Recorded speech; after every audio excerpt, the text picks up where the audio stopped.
You're listening to the Full and Thriving podcast, a place where courageous women come to break free from food obsession, heal their relationship with their body, and strive to live a life that's present, lighthearted, and meaningful.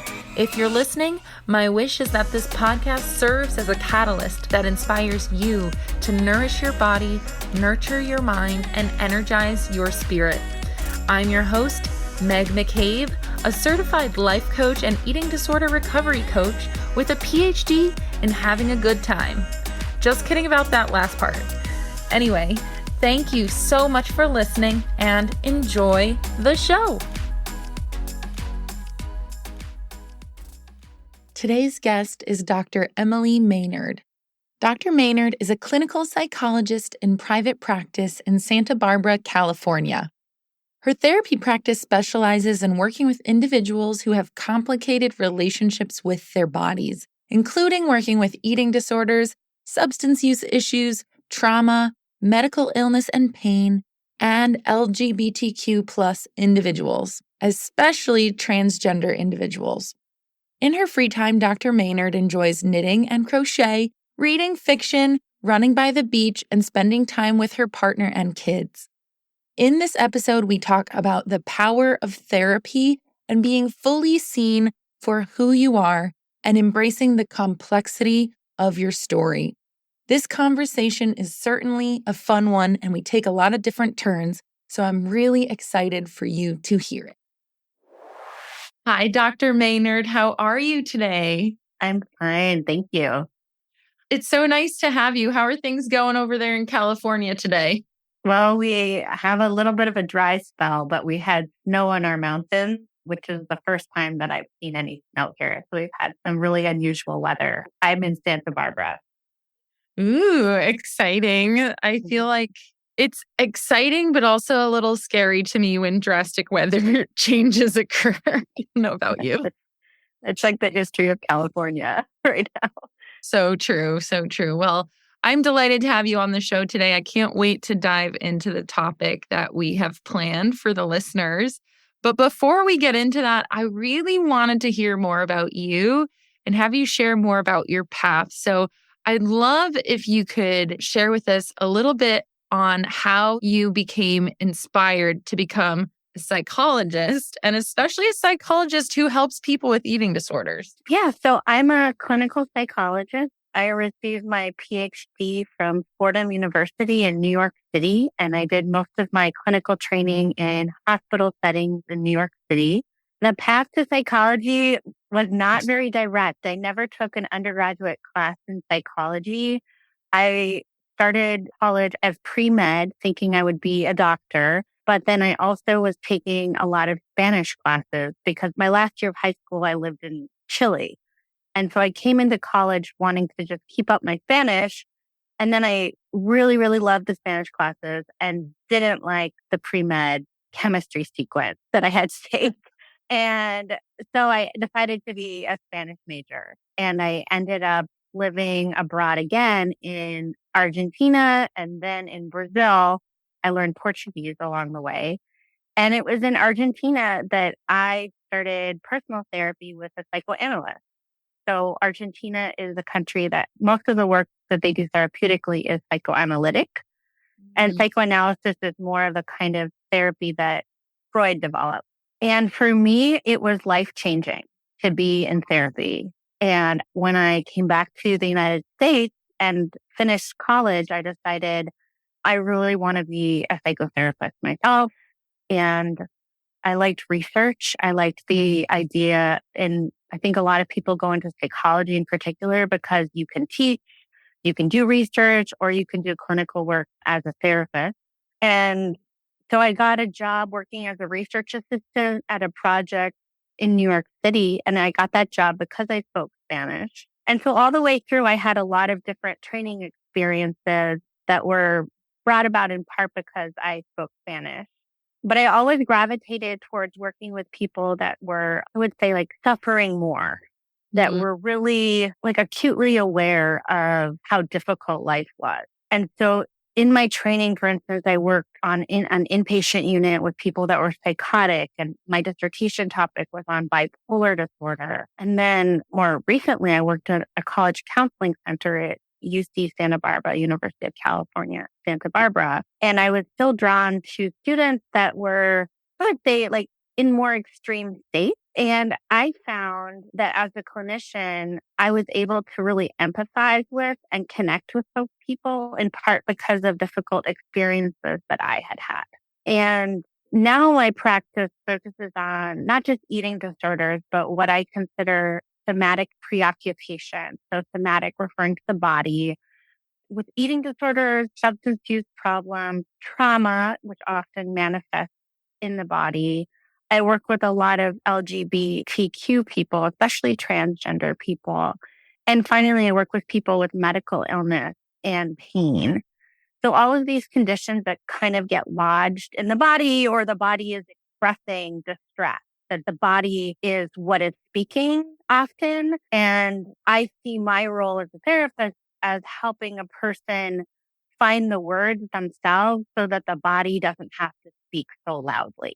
Wow, that is so well said. And I feel like it's extremely relatable. Oftentimes, our bodies do so much speaking for us when we can't express what we want to say. I know just with my lived experience with an eating disorder, I'm sure there was so much I was trying to say without using the proper words. So I think it's really unique that you have found a way to kind of group together so many different components of why someone might need therapy. And you found that underlying need, which is to help someone with their somatic preoccupation, their focus on the body, and the distress around having a body sometimes. Yeah, exactly. And I find a lot of overlap. So some of those areas that I mentioned are things that I've personally experienced, but not all of them. And I've gravitated to different things that seem similar, like addictions and eating disorders, because I noticed I'm having a lot of patients that were grappling with both, or that they would kind of move from an eating disorder to a substance use problem. And there has been a lot written too about affinities and overlap, and a lot in different recovery communities about that. So it's not that I'm the person doing this. It's what I have found most interesting and rewarding. And I think also as a clinician, you kind of figure out over time who are the people that you really want to spend your days with. That is very true. You want to fill your calendar with people you're inspired to help, right? And support. Yeah. And connect with. So that makes a lot of sense. I know that when I was preparing for this interview, one thing that stood out on your website was that you mentioned that one thing that you do is that you help people identify and change their own narratives of themselves and the world. And I'm wondering, first of all, what do you mean by this? Because I know what it means, but I feel like there are people listening to this podcast who are living with internal narratives and it's impacting the way they see the world, but it's kind of harming them also. Mm-hmm. So I'm just curious, what do you mean by that? A narrative is a story, not just a thought or a belief. It's actually a story.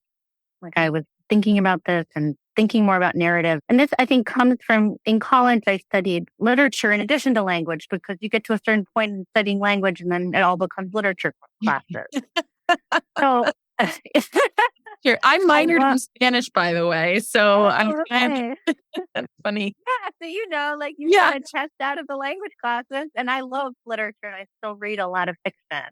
And I think a lot about when patients come in, they are telling me a story.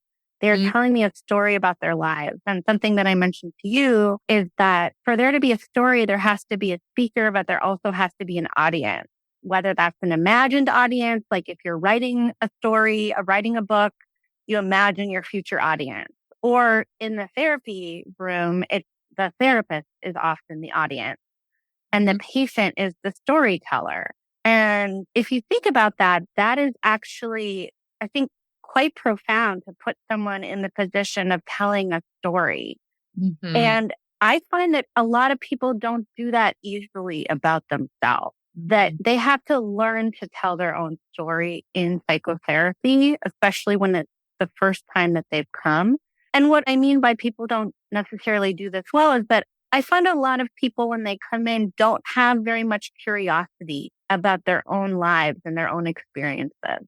And they often come in with a more of a like, I have this problem. I want to get rid of it. I don't want to feel this way. I don't like these thoughts. I don't like these feelings. And this isn't just eating disorders, but the way you're nodding, I can tell that maybe I'm thinking maybe you're imagining eating disorders because that's common. Like, I don't want this. I don't want to feel this way. Yeah. But often not a lot of self reflection on why do I feel this way? Or why is this so unbearable? Or where did I learn that I shouldn't feel so angry or I shouldn't feel so sad? And Mm. then a lot of the work I do with patients initially is to encourage more curiosity towards themselves and their stories. And what you often find at first is that someone has a story that is sounds kind of rehearsed. Like, oh, I was born here. I had like a terrible relationship with my father and he was neglectful and he ran away with someone else. And that really damaged me. And sometimes you even hear a patient repeat the same exact words from week to week. My father was terrible and he ran away with like the adjective. And so what I think of therapy is like helping someone get out of some of the rigidity that they may have created around their story of themselves, help them flesh it out. Like, let's give some more color, let's give some more adjectives, and also thinking about causality a little bit, thinking about why. Mm. Why is this that I think I am too much? Why is it? Where did I get that message from? Yeah, first of all, love that you're highlighting that a narrative is a story. Because in my little world, I was thinking of it more like beliefs, like you pointed out, like, I'm not enough, I'm not worthy. But the narrative is the story that informs those beliefs that you have. So I'm glad you distinguished that because that's like becoming more clear to me. And I can relate to this in the sense that so many people beat themselves up for having an eating disorder. Right. And they're like, I have an Mhm. eating disorder. And then there's like no context. They're just mad at themselves for having one. And they're not bringing the story to life and thinking to themselves, it makes sense that I'm here because of this and this and the things that brought me to this point. So, yeah, I just wanted to mention that. I'm just appreciative of the way you put that. Thanks. I was thinking about that too. The difference between a belief, which is more like one sentence or an idea that's repeated, like a belief that I'm not good enough or I only have value if I'm thin. I only have value if I'm attractive to others. Those are beliefs which can really impact our sense of self, but Mhm. they're kind of like without context, or they could be a little bit without origin. And so, one approach to therapy, maybe a more cognitive behavioral approach would be to challenge those beliefs because we Yeah. know that those beliefs are harmful, right? We know that like if Right. you believe that your value is only in looking a certain way, then that's going to probably cause you harm. So a cognitive behavioral approach would be like, let's challenge those beliefs. Let's come up with evidence the contrary. Like, let's look at other examples of perhaps women that are, living their best lives and are not conforming to the body ideal that you've set for yourself. And I think there's definitely a place for that kind of therapy and that kind of work. But I, as a therapist, am more interested in how did it get to be that way and maybe a little softer approach rather than like, let's take this to the courtroom and argue why you shouldn't have this belief, which sometimes cognitive behavioral therapy can feel a little like you're wrong, this belief is wrong. But I'm more like, can we loosen it up a little bit? Can we really acknowledge, for instance, like where that came from? And I'm thinking, like, give me an example of a belief that you hear in your work, Meg, and we can try Um, to. yeah. So one belief is I'm not enough or I'm too much. Like that spectrum of enoughness or too not enoughness or too muchness is something that I hear all the time. And I love it. I love it because it corresponds to like restriction and binge, right? Yeah, so true. Yeah. So there's a lot that's symbolic in eating disorders. So like I am too much. And so I think I would help a patient explore like where does that message come from? And often those messages come from early family relationships. Not always. And this is not to blame families, but to have an explanation for where you got this message can be really helpful for patients with eating disorders. And so often the message is very subtle in the family. It's often a child who may be more emotionally sensitive, may have temper tantrums, may cry more easily, may have more distress or more excitement, more energy, more interest in things than the parent. And the message that they get around those more intense emotions is that there's something wrong with, and that can be the parent saying like, why are you so immature? I can't take you anywhere because you have tantrums, or like, you're bothering everyone. No one else wants to talk about your interests anymore. These messages, or that can just be very subtle, like a parent not directing attention to that. Or I'm thinking of a patient of mine whose father would say to her, like, where's my happy girl? Where's my happy girl? When she was sad. And so the message behind that, I think is the message is that you shouldn't feel sad. Yeah. And that often there's only certain emotions that are acceptable to certain parents, which is totally understandable because like I'm a parent myself. And of course I would much rather see my children be like happy and smiling. And when they have temper tantrums, that's really hard. Yeah. Right. But so I think of it like as I parent, I think that part of my job is to be able to mirror back to my children the full range of emotions that they experience. And not that I let them behave any way that they want, but can I acknowledge, like, you look like you're really sad. And I wonder if you're sad because your brother took your toy away.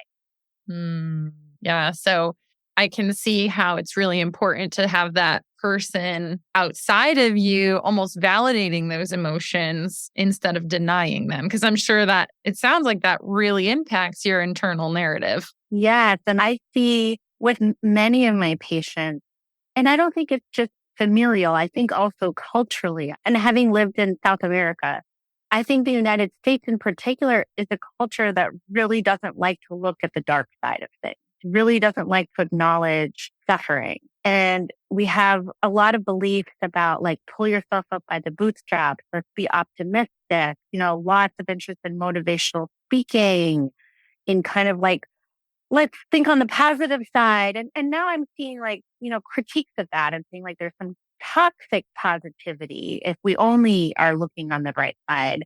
And so I don't want to say that this is just like families that are really missing the point here, but that I think we also live in a culture that has a hard time accepting that there can be really difficult emotional experiences that we have and validating that in people.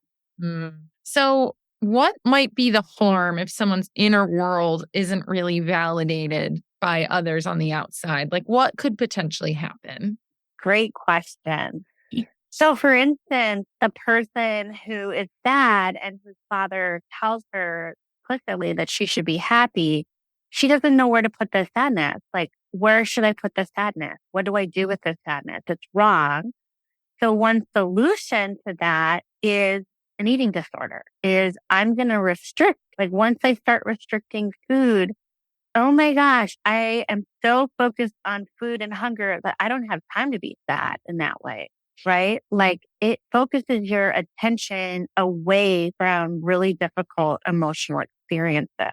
An eating disorder or substance use, right? Like, I don't want to feel sad. So like, let me drink and party. Let me use some crystal meth, let me kind of get out of myself. And it's a belief that we have that we can't bear the sadness, or we can't bear the anger or the frustration or the disappointment. Yeah, so true.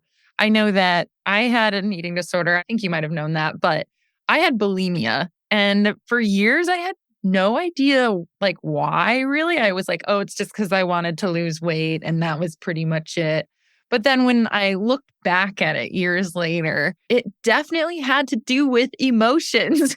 Like 100%. It was so much like didn't feel like, it's funny you brought up the example. I didn't feel like I could feel negative emotions. Like I wasn't allowed to. So I turned to bulimia to basically I don't know, externalize those emotions, like literally just let them out of my body because I didn't know Oh what. my gosh. And bulimia is such a good example of that. Like you let everything in, right? Or you swallow all your feelings. Exactly. You fill up, you fill yourself up, you stuff it in, stuff it down, and then you let it all out. Absolutely. Yeah, that was my entire experience. It was, I think, swallowing all the emotions. I don't even think I knew directly that I didn't want to feel negative emotions, but I definitely, on like an unconscious level, wanted them all out, like completely. And I would feel massive relief after because suddenly I felt like everything had been corrected and I was back on this like happy train or like feeling better. So the emotional experience can definitely be turned into, a physical one with the eating disorder for sure. Thanks for sharing that. I know that's personal. Oh, no worries. I go pretty personal on this show. But yeah, you're very welcome. It was just so related to what you were saying. So I wanted to share. Well, I want to make sure we finished up that one part about inner world not being validated by others. Are there any other damaging like outcomes to that happening? Oh, yeah. I mean, I see a lot of male patients, not with eating disorders, who just have a very like limited emotional vocabulary. Oh, interesting. Yeah. One way to describe difficulty naming emotions, the technical word is alexithymia. Mm. A is like lack of, lexi is like from lexicon, like naming words. Thymia means mood in Greek.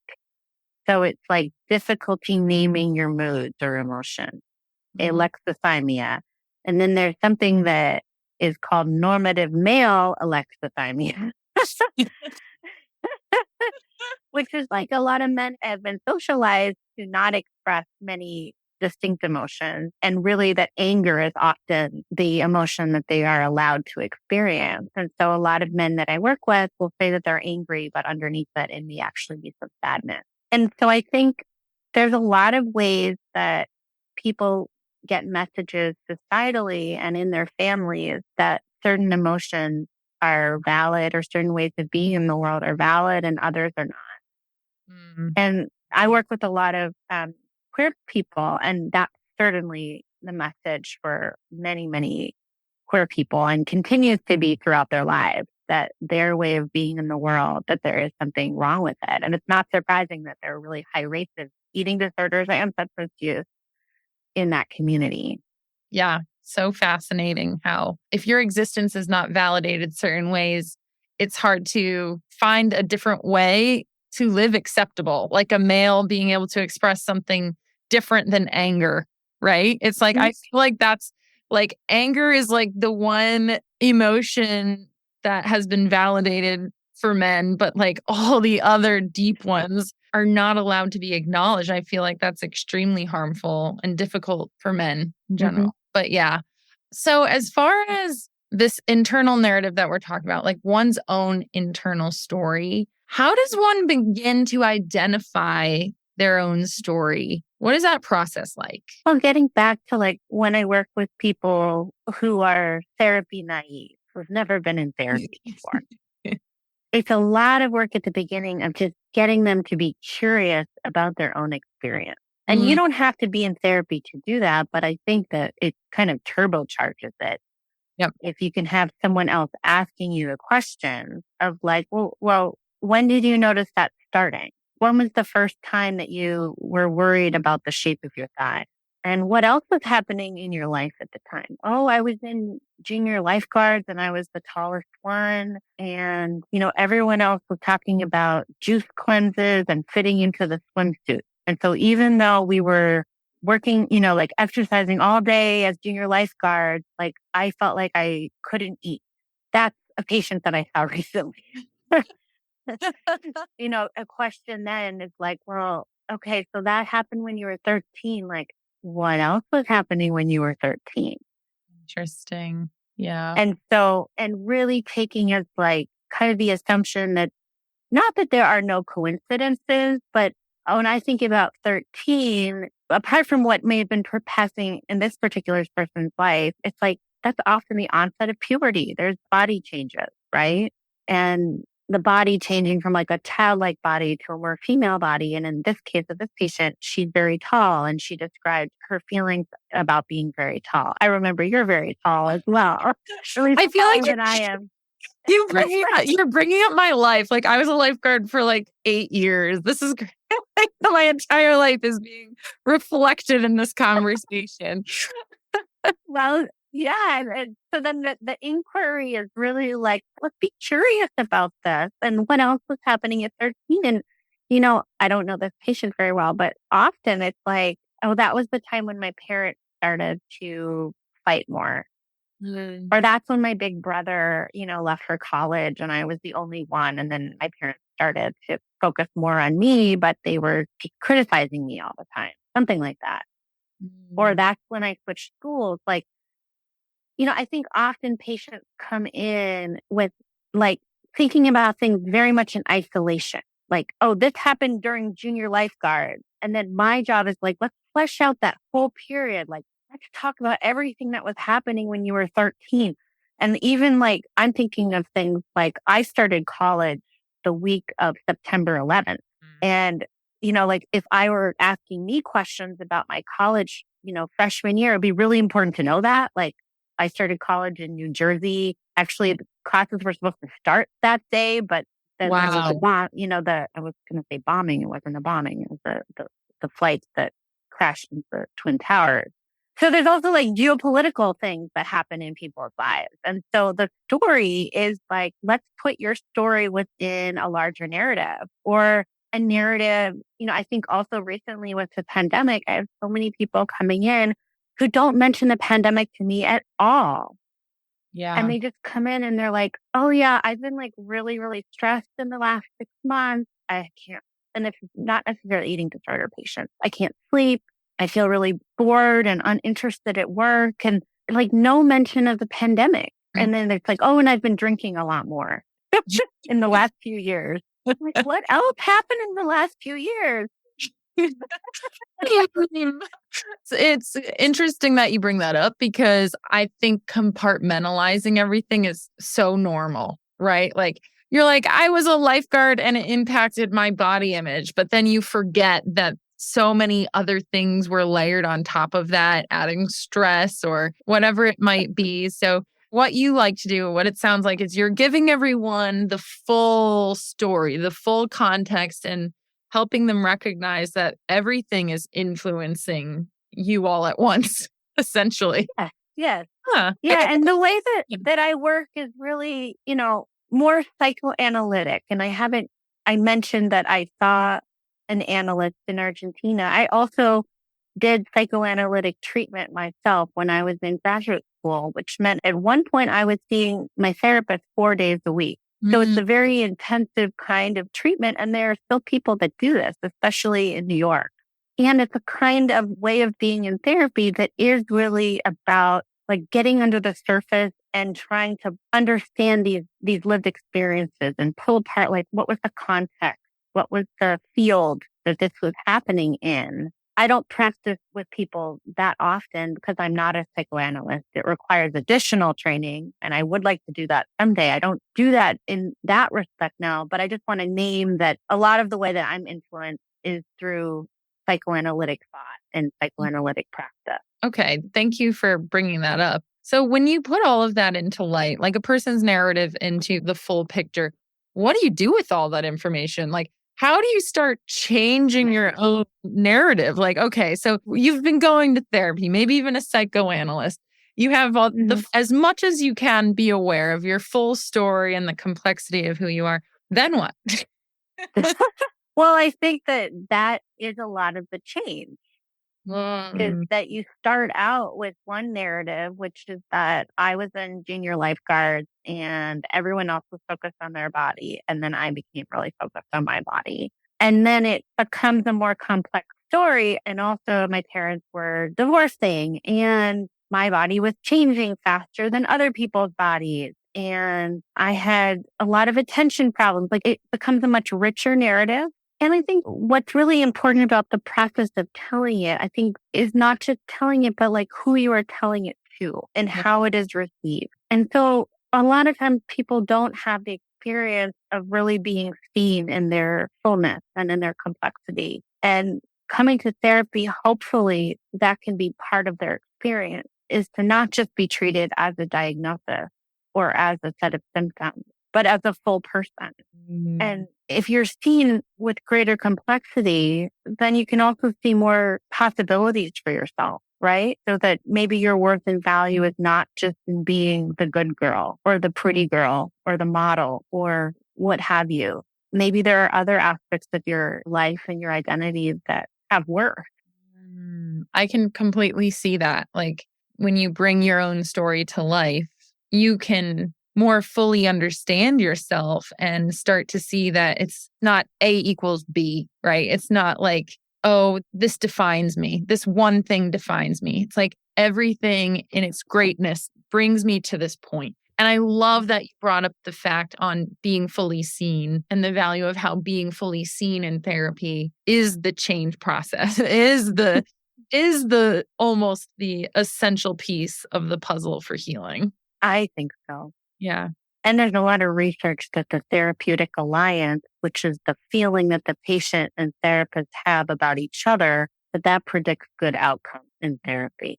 Yep, absolutely. So could you explain more about what that means? Yeah. So it means as a patient, if a patient likes the therapist, if the patient feels that they can bring up concerns with the therapist, that they can question the therapist and that they feel seen and heard and understood by the therapist, then research shows that those patients tend to do better, regardless of whether the therapist is practicing psychoanalytically or cognitive behaviorally. That a much bigger factor is what we call the therapeutic alliance.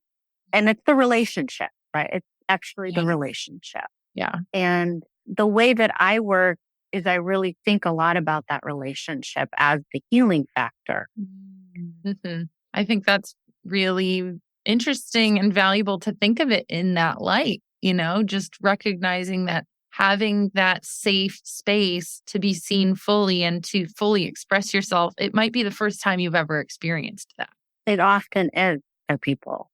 So you asked me about how does change happen in this kind of therapy? And the way that I see change happening is rather than this kind of top down, like, let's change your behavior in this way, which I think there's definitely a place for that. And for some people, that's enough. But it's more of like, if I now see myself in a different light, if I see myself in this expanded context, maybe I can make different choices. And maybe I have a little more freedom to act, that I'm not in this rigid story about myself all the time.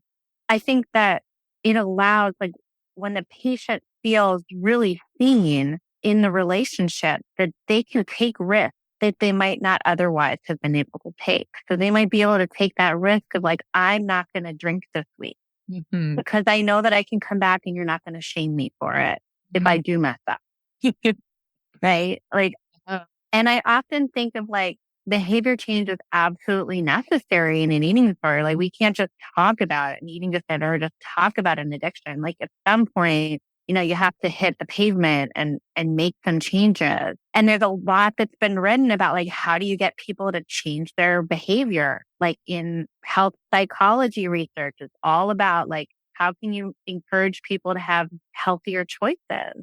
And yet we know that a lot of times people make choices that aren't in their best interest in the long term. And that's kind of the irrational side of us, or the unconscious side of us, or the self-sabotaging side of us. The way that I practice and the way that I've seen this work is like, if we're able to come to terms with, yes, there is a part of myself that wants to work against myself sometimes, then I can be more honest about that and figure out, what do I do about that part of myself, or that part is showing up today, like that I really just want to eat everything in the kitchen.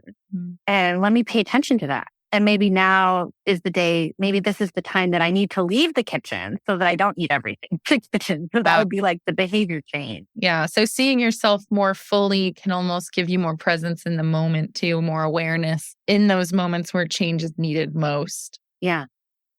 I can. And I think more grace for yourself to make mistakes. Yes, I can see that too. I find when you can bring your whole story to life, there's more compassion just naturally found. And that always leaves room for more grace for yourself. in those moments where you make mistakes or, wish things could have gone differently. So another question that has come up for me is, what about the folks who cling too tightly to their narratives?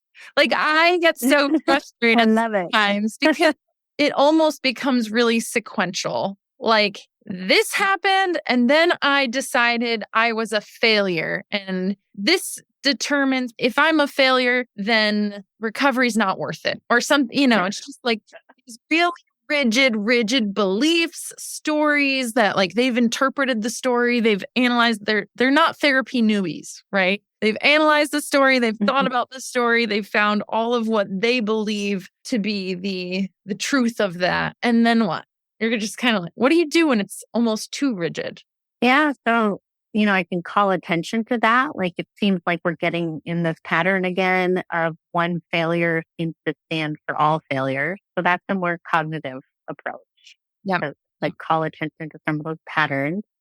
I'm also thinking, I don't know, are you talking about the patient who is kind of really rigid in the eating disorder and that's perpetuating it, or the patient who's like rigid about their recovery? Sort of like rigid in all areas, but mostly rigid about the eating disorder. Yeah, it's just like the story becomes inflexible. So that's where I think a more narrative approach can be helpful at kind of loosening it up and drawing attention to other aspects of their experience, other aspects of their identity. The other thing about kind of rigidly clinging to your symptoms or to your diagnosis or your disorder, what have you, is that if you were to get better, there can be a lot involved in Right. that. It can be like, oh my God, I spent all those years trying to diet and I was so unhappy compared to how I am now. Mhm. Mhm. Like if you do make the recovery, then you look back and you're like, what was I doing? And you can feel sad and you can feel guilty and you can feel regret. And I think a lot of people, this happens with addiction. Certainly it's like, oh my God, I spent all of my 20s using, something and I didn't go to college. I never could keep a job. And like, now I'm 32 and what do I do with my life? Right. And it's kind of like this now what moment. It can be really overwhelming. Whereas if you're in an eating disorder or in an addiction, at least it's really structuring your life. That rigidity, the Yeah. purpose is to be in the eating disorder. And it kind of, you're not coming up against so many of these questions of now what. Mhm. Yeah, I could see that with folks who have just had their disorders for years, right? Decades. It becomes heavier, it becomes scarier to recover in a way because you're going to have to deal with, wow, I just lost 20 years of my life to an eating disorder. Now what? Where do I go from here? How do you support folks who are ready to kind of turn the next page in their own book? So right now I'm taking a class at the Los Angeles Institute of Society for Psychoanalytic Studies. I'm taking a year-long course and we've been talking about how like the flip side of growth is loss. Mm, And when you grow, you experience sadness over the fact that you didn't grow sooner, for instance. interesting. And so I think a lot of the work there is helping someone mourn the lost years. Mhm. Mm. And it's so hard in American culture for us to mourn. It's so hard for us to say, I wanted something and I didn't get it. And I am sad and I am devastated and I need to feel that. We are so quick to be like, here's this nice little fancy trinket you can have next. You'll feel better. Here's the TikTok page. Look at this. Here's the next diet. Make yourself feel better. Like to just sit in the grief of like, if you spent 20 years with an eating disorder, you couldn't probably have certain relationships that maybe now that you're 40, you wish you had, right? Yeah. And like, that is a huge loss that in therapy, I think the work of therapy would be the mourning process for that loss. Because until it's really mourned, it's hard to then, I think we're too quick to just rush to the happy ending and I'm recovered and like, now I'm going to live my life and maybe not to be like, this was really sad that I spent 20 years in the eating disorder or the addiction. Mm. Oh my gosh. It's so real to talk about this, right? Because I don't think it is. I think everyone does talk about recovery like it's rainbows and butterflies at the end of, the eating disorder, but there is that loss that you're talking about. And then I'm curious if you've seen, people mourning the loss of the eating disorder. So it's like mourning the loss of the life that you could have had, right? Relationships you could have had, the careers you could have had, and then also the loss of the eating disorder. Yeah. And I think, the way that I view eating disorders and the way that I talk about them with my patients is that they're like very effective coping strategies for dealing with unbearable thoughts and feelings, or what we believe are unbearable thoughts and feelings. So when you lose that, yeah, it's really hard. You feel raw, you feel very vulnerable, and you have to feel all the feelings and have all the thoughts that the eating disorder was protecting you from. Yeah, absolutely. And so, yeah, mourning that, I think. And for some patients, I think there's also like mourning the secret ability they had. Like, I could eat everything and never gain weight. Mm. Right. Yeah. So like with bulimia, like there's a kind of secret to it. Like, I have this secret power. No one else knows. Everyone else is trying to diet and whatever, but like, I'm going to have everything I want and I'll just get rid of it. Interesting. Yeah. So everybody's mourning like even more nuanced parts of their specific disorders too. Yeah, it makes a lot of sense. And we've never talked about mourning the eating disorder or mourning the life you lost potentially on the show. So I'm glad you were able to bring that up. It's a different path than where I expected to take it, but I'm glad we could go there.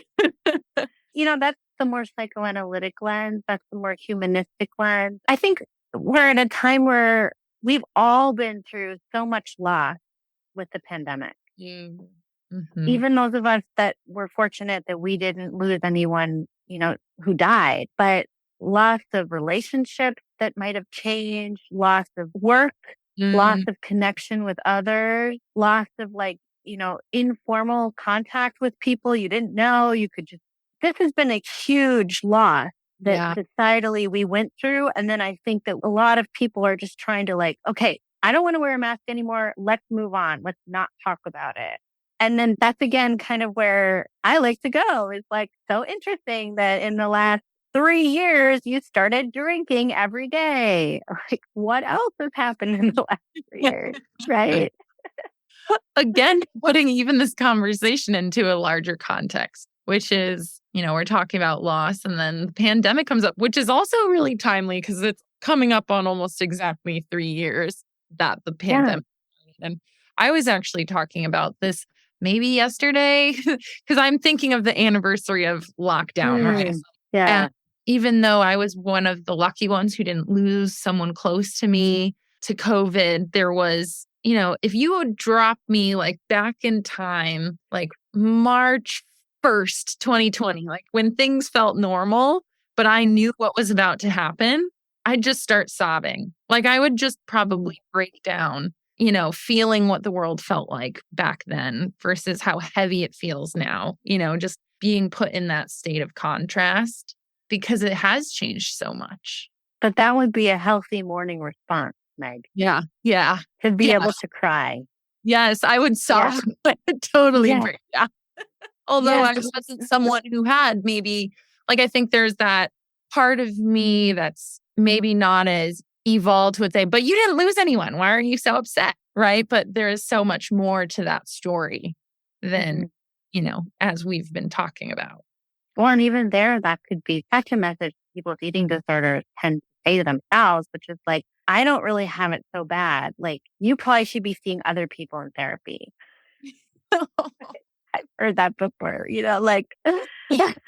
my problems aren't really that great. Yeah. Yeah. Really relatable thought there too, for sure. And that's just a really helpful reminder for everyone that there's always a space for you in therapy. Your needs are important. Yeah.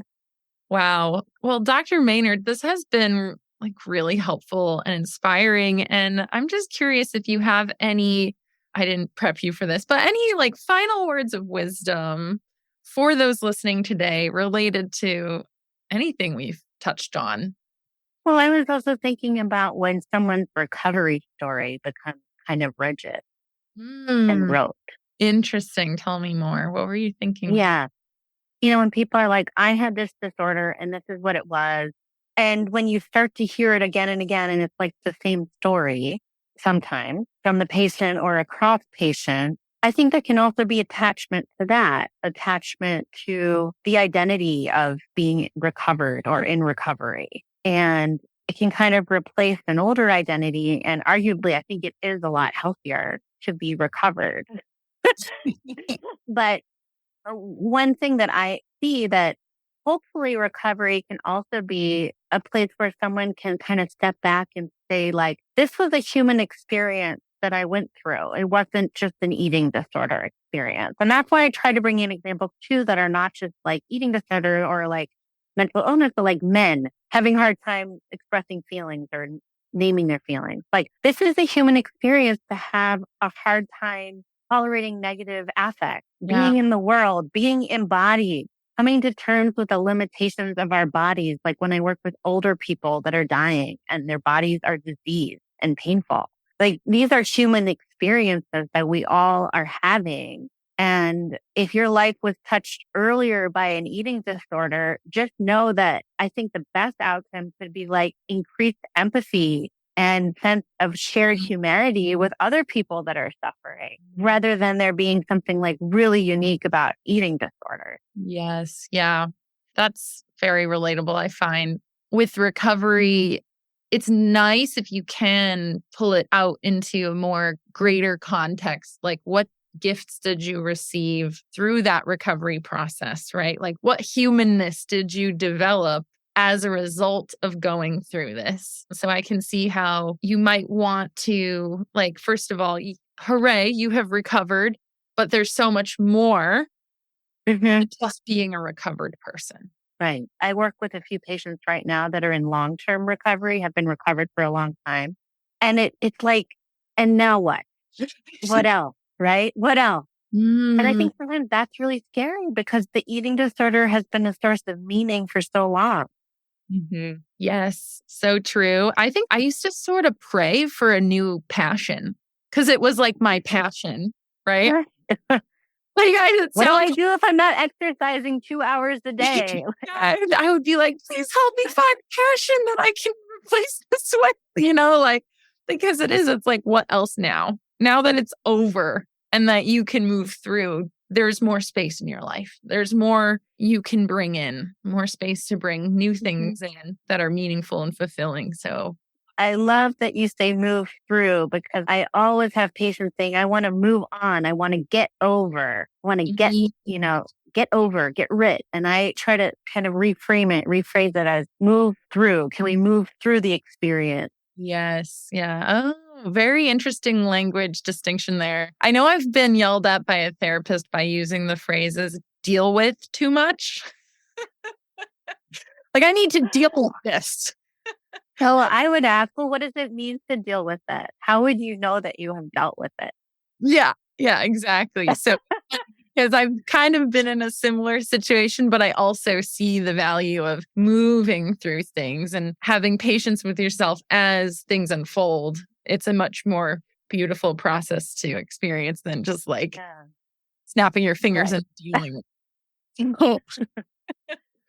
Oh, well, thank you so much for being on the show again. This has been lovely. How can the listeners find you if they'd like to reach out? Sure. I'm in private practice in California. I'm located in Santa Barbara. And my website is emilymaynardphd.com. So it's my name, my degree.com. Fabulous. Well, I really appreciate you being here. Thank you so much. Thank you for the invitation. I really enjoyed it. And I think you're a great interviewer. As someone that spends a lot of time asking questions myself, it was nice to be on the other side. Oh, well, I love asking questions and interviewing. It's like my favorite thing. So thank you for the compliment. I think you're fabulous. This has been a really different show, like a nice flavor to our repertoire of episodes. So I think it's going to be different and refreshing. So thank you so much. You're very welcome. Have a good week. You too.